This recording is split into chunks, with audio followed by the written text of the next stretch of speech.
There's so much going on at Carnival Cruise Line that we're calling this our innovation itinerary. We announced both the new XL ship names today. In 2027, we have Carnival Festivale coming. We're leaning into families in an even bigger way. Carnival Cruise Line sails more children and families than any other cruise line.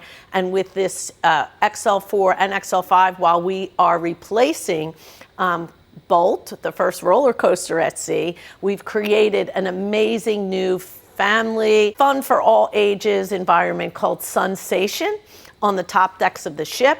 And so we've got an expanded, what we're calling Waterworks Ultra, along with some family rafting slides. And now the ship that's going to be delivered in 2028 will be named Carnival Tropicale. So we're really excited and look forward to welcoming these two ships.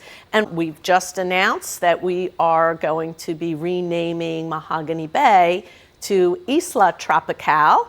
So in addition to Celebration Key and Relax Away, we're calling this our Paradise Collection.